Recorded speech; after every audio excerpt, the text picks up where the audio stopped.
Welcome to our podcast series, Marianne's Musical Soiree. I am your host, Jane Knox, and today, in Act 2 of Marta's trilogy, we will continue our focus on Marta's Hungarian musical heritage. We especially welcome our friends across the globe and those that have helped in the huge research of Marta's Wunderkind years. We include my Catalan friend Sonia in Barcelona, Dr. Thomas Gayda in Austria, and András Szentpéteri in Hungary. As you know, our podcasts do not just focus on the lives of Marianne's parents, Jan Kiepura and Marta Eggerth, but so many whose artistry flourished in the years between the wars, but then came crashing down. Many whose lives may well be forgotten forever, and certainly we hope to bring some back into focus. In this trilogy of Marta's Hungarian childhood, we will witness the diaspora of many of these artists that Marta wrote so lovingly about in her own handwriting in her latter years. To recap from Act 1, Marta, born in 1912, had by 1926 become a child star following the glowing reviews of her childhood role in Mannequin. These would prove just a small step to what would become one of the longest stage careers in history, in fact 90 years on stage. When Marta died in Rye, New York in 2013, many had no idea of Marta's huge fame in Europe before the war and as a child star in Hungary. I'm going to quote you from Marta's own handwriting some of her written recollections of her early life. The Magyarszín House Hungarian Theatre put on a new musical, Mannequin. They looked for a child with a good voice. I auditioned, they took me, and overnight I became a child star. I sang a big coloratura cadence, and the audience went wild. Success followed success. Budapest, between the wars, was a significant artistic European centre, attracting major stars. One such example, it was in May 1926, the newspapers reported that the beautiful world-famous opera star Maria Jeritza was in Budapest and listened to Marta sing. She predicted a great future for Marta. Young Marta was swept off her feet with joy at her words. In later life, Marta and Maria Jeritza became lifelong friends. We also look forward to talking about this amazing friendship in more detail in future podcasts. Marta Eggerth was by now very sought after to star in different shows. The famous playwright Gyula Komor even wrote a musical play, Pogača, especially for her. A pogača is a typical Hungarian biscuit. In the play, Marta is dressed as a cook. The newspaper, in November 1926, quoted Gyula Komor. When I listened to little Marta Eggerth sing, I told her, "You will be the first child for whom I write a role." The play was directed by Jenő Faludi. We recently found a letter written by Mr. Komor to Marta from 1927, which Marta had kept all these years. A Hungarian friend read the letter and commented how old-fashioned the writing was, so it was not easy to translate 100 years later. The letter is addressed to "My dear little Mausikam." That was a nickname that everyone called young Marta. Mausikam in Hungarian means "my mouse," a term of endearment. So this is a very basic translation. "My dear little Mausikam, let me put in writing how much I was touched by your thoughtfulness and loveliness when you surprised me on my birthday. I am so grateful. Your artistic career will surely take you to great heights. May the good Lord grant that you may flourish successfully on pleasant roads sprinkled with roses towards your goal. I am proud that I had a part in starting this. I kiss the hand of your dear mother and send many greetings. Your old friend, Komor Gyula." The Hungarian press was now taking note of Marta wherever she performed, recitals, radio, or stage plays. A remarkable event took place in December 1926. A young tenor by the name of Jan Kiepura, aged 24, came to Budapest, and this was the moment in Marta's life when, attending the opera one evening, she fell for this young Polish tenor, who was quickly becoming one of the leading singers of his generation. Little did she know what the future would have in store 8 years later when she actually met him on the set of the film they were both cast in, My Heart is Calling You. Marta being one of the youngest sopranos at age 14, falling for one of the youngest tenors at age 24. A remarkable story. In 1927, she and her mother embarked on a year-long tour of Scandinavian countries. She might well have stayed there, but fate would have it otherwise, as Marta had been given a very special opportunity to appear in a brand new operetta composed by Paul Abraham, translated The Last Veribelli Girl. I mentioned earlier that I want to talk about many famous composers and artists that Marta worked with even before entering her teens. Paul Abraham is certainly one of them. Also known as Abraham Pál by his Hungarian compatriots, he was born on 2nd November 1892 in Apatin, now Serbia, but at the time was part of the Austro-Hungarian Empire. His mother, a piano teacher, introduced him to music and was a great influence. His works were numerous.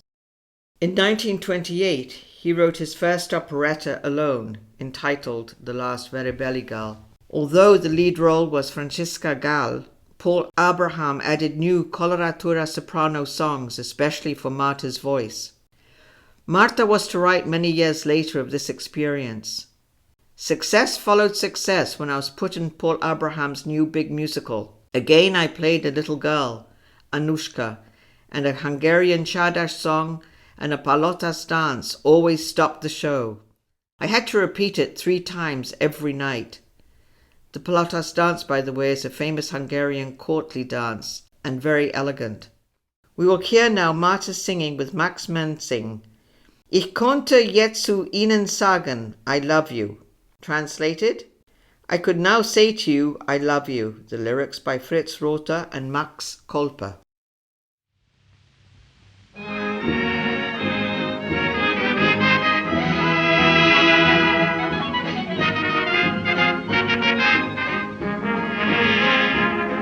Ich könnte jetzt zu Ihnen sagen, I love you. Ich lieb dich. Ich könnte Sie jetzt zärtlich fragen, my darling, liebst du mich? Mein Fräulein, ich erwähne es nur so nebenbei. Ich wüsste ja so viel Schönes, was ich könnte.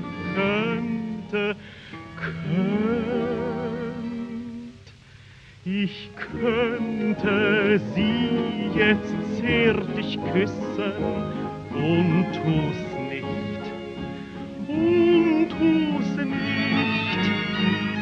Von Liebe sprechen findet man banal. Man sucht dieselben Worte 1000-mal. Man möchte etwas sprechen, was kein anderer spricht. Und wenn es so weit ist, dann tut man's nicht.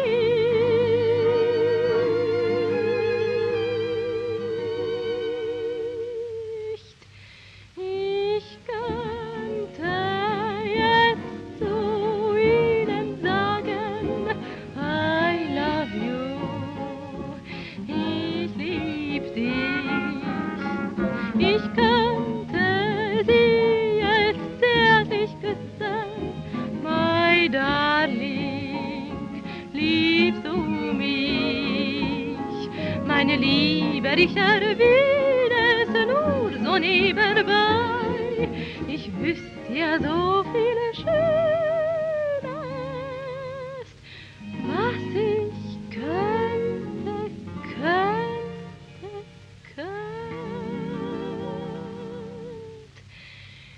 Ich könnte Sie jetzt zärtlich küssen und tu's nicht.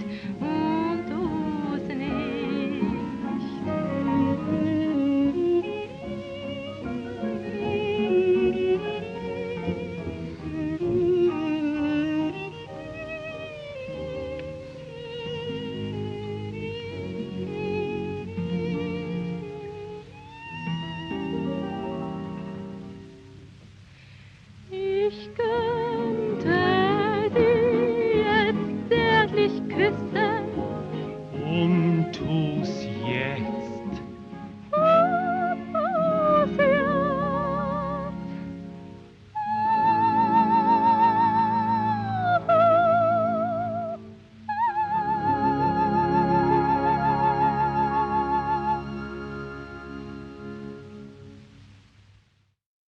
We just heard Marta singing with Max Menzing, Ich könnte jetzt zu Ihnen sagen, I love you, composed by Paul Abraham. In Marta's own handwriting, she wrote, the star of the last Verdi show was Hungary's great actress Franciska Gaal, from whom I learnt a lot. Watching her every night was certainly the best theatrical school anyone could have. She was the greatest actress in the world, even in retrospect. Marta added, the show had a very long run, and all the actors, some were Hungary's greatest, had lots of love and tenderness for me. Clearly, Marta had very fond memories of working with Paul Abraham and the whole cast. Marta would work again with him when she starred in the movie Blume von Hawaii. Let's listen to another composition by Paul Abraham. Kann nicht küssen ohne Liebe. I cannot kiss without love. The lyrics were by Fritz Löhner-Beda and Alfred Grünwald.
We just heard Paul Abraham's composition Kann nicht küssen ohne Liebe, sung by Marta Eggerth. I cannot kiss without love. The lyrics were by Alfred Grünwald and Fritz Löhner-Beda. I want to add a few words about Franciska Gaal and Paul Abraham. The great actress Franciska Gaal that Marta spoke so highly of was born in Budapest as Franciska Silberspitz in February 1, 1903. And died in New York City on January 2nd, 1973. So she was born 120 years ago and died 50 years ago. She fled Hungary and went to Hollywood. But from my brief research, despite her early Hollywood success, she died in relative obscurity in New York, despite her immense fame and talent as a young actress and cabaret star in her earlier years. This was the fate of so many Hungarian Jewish stars and composers of stage, opera and screen. Paul Abraham, who has become known by operetta scholars as the crown prince of jazz operetta, had left Budapest for Berlin in the early 30s. Tragically, like so many others, Abraham had to flee Berlin in 1933 upon the rise of Nazism and found himself in exile in New York. He was one of the greatest operetta composers ever, but came to such a tragic end. Marta's nickname among the great Hungarian composers was always Mausikan, which translated Little Mouse. By chance, I came across a note written by Paul Abraham in Hungarian. The note has a sad ring about it. I'm very anxious to get an accurate translation. It simply says, Mausikam, I'll be an old retired bassoonist, but you'll still be a great prima donna. I am happy that I also contributed to this end on a small scale. It was simply signed, Kisses from Your Only Fiancé. I am hoping to get an accurate translation from Hungarian scholars, as obviously the Kisses from Your Only Fiancé is clearly metaphorical. Nonetheless, it shows the deep admiration Paul Abraham had for the young 16-year-old soprano, for whom he had composed those special coloratura songs. I have also heard from scholars it is likely that Marta lived close to Paul Abraham when she lived at Kurfürstendamm 136 in Berlin in those early days. Not surprisingly, as Marta starred in the film version of Die Blume von Hawaii, based on Paul Abraham's famous operetta. The libretto was by the famous Alfred Grünwald and, of course, Fritz Löhner-Beda. Fritz Löhner-Beda was born in 1883, 140 years ago. In Blume von Hawaii, he is listed in the film simply by a name he also used, Beda. Being critical of the Nazis, Löhner-Beda was sent to Dachau in 1938, then Buchenwald. He would meet his horrific death in Auschwitz in 1942. Alfred Grünwald, who co-wrote the libretto, is known to many. He had a harrowing escape from Europe with his family via Paris, Casablanca, and Lisbon to arrive in the US. He was the father of the famous Henry Grünwald, managing editor of Time magazine, who became US ambassador to Austria. I recall that Henry Grünwald and Marta were both guests at an event in New York at the 192nd Street Y in the 90s, along with Beverly Sills. Of course, Marta had known Alfred Grünwald very well. As we come to the end of Act 2, we shall hear Marta sing, Du traumschöne Perle der Südsee, You Beautiful Pearl of the South Seas, composed by Paul Abraham, lyrics by Fritz Löhner-Beda and Alfred Grünwald.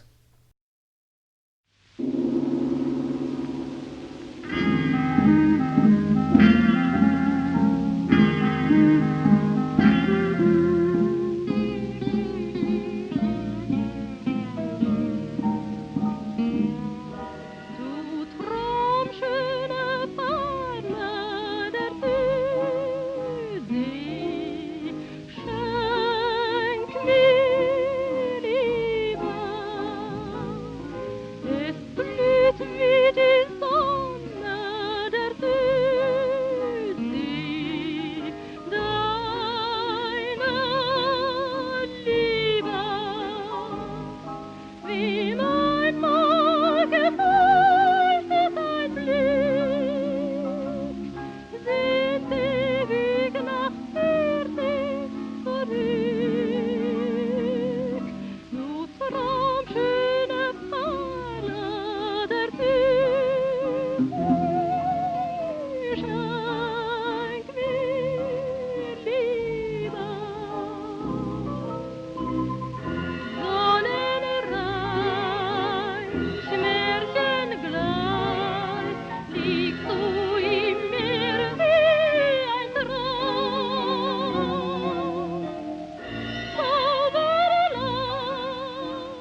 We just heard Du Traumschöne Perle der Südsee, composed by Paul Abraham, lyrics by Fritz Löhner-Beda and Alfred Grünwald. Thank you for being our special guests at Marianne's musical soiree. We look forward to sharing more insights into Marta's Wunderkind years in Act 3. But in the meantime, please visit our website, www.patriamusic.com, or follow us on Facebook at Patria Productions. It is always a pleasure to be with you.